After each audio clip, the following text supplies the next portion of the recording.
Salmo 23, amém?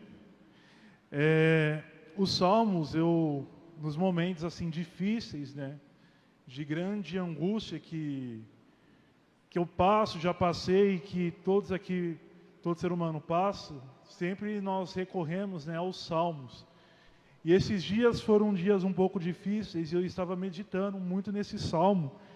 E gostaria de compartilhar essa meditação com os irmãos, amém? Salmo 23, que diz: O Senhor é meu pastor, de nada terei falta. Ele me faz repousar em pastagens verdejantes e me conduz às águas tranquilas. Restaura-me o vigor, guia-me pelas veredas da justiça, por amor do seu nome.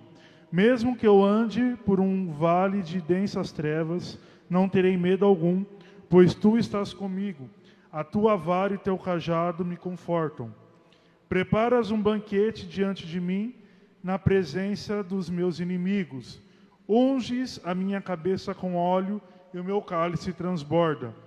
Certamente a bondade, o amor me seguirão todos os dias da minha vida e habitarei na casa do Senhor para sempre. Bom, o livro dos Salmos, então, ele é um dos livros mais lidos da Bíblia.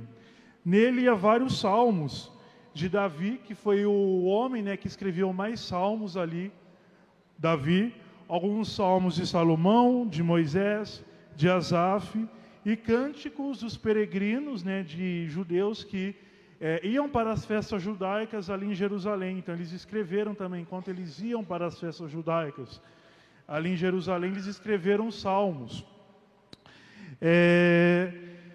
E os salmos, eles eram também uma espécie de inário dos israelitas no Antigo Testamento, e também era muito comum que os cristãos na igreja primitiva, eles cantassem os salmos. Por exemplo, tem uma passagem em Atos, né, que fala que Paulo e Silas estavam presos, e que eles cantaram ali enquanto eles estavam presos. Foi bem provável que eles cantaram um salmo. Então o salmo era muito cantado durante o período da igreja primitiva. Os salmos, eles contêm todas as emoções. Fala muito da confiança em Deus e também dos desesperos que passamos na vida, perseguições, angústias e outros perigos.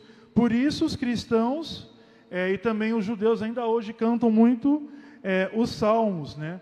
E o Salmo 23, que nós lemos aqui, é um dos mais conhecidos. Possivelmente, todo mundo aqui já ouviu falar desse salmo, né? Tem gente que deixa esse salmo, assim como o Salmo 91, aberto ali na estante, né, para trazer aquela crença de que vai trazer proteção. Mas será que, mesmo deixando aberto na estante, ali no rack da casa, sabe o que significa esse salmo? É isso que nós vamos ver nessa manhã. E o título dessa mensagem é Meditação no Salmo 23. E nessa manhã, irmãos, a pregação não vai ter pontos, tá? Como assim?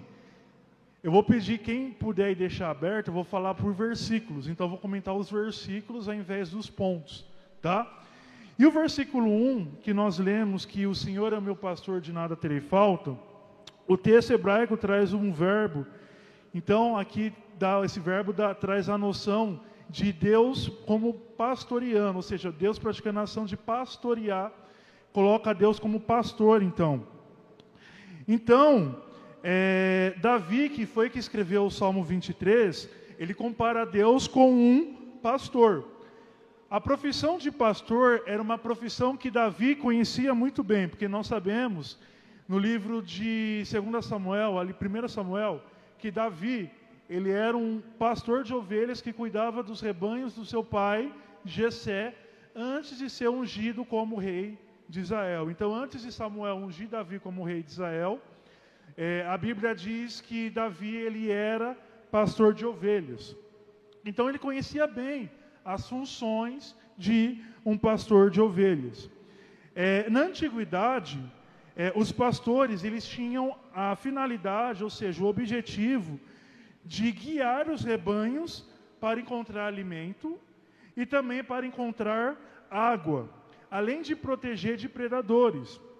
À noite, era comum que alguns pastores ficassem de tocaia ali, de guarda, para proteger, porque muitos predadores, eles costumam, né, quando a gente vê aqueles documentários de animais lá, que eles até deixam as câmeras, geralmente eles deixam as câmeras ligadas à noite, porque os predadores eles gostam de atacar à noite. Então, por conta disso, muitos pastores da antiguidade ficavam de guarda à noite para proteger os rebanhos dos predadores. Principalmente dos lobos, né, que eram animais ali que viviam de caçar ovelhas. E o salmista então coloca Deus como nosso pastor.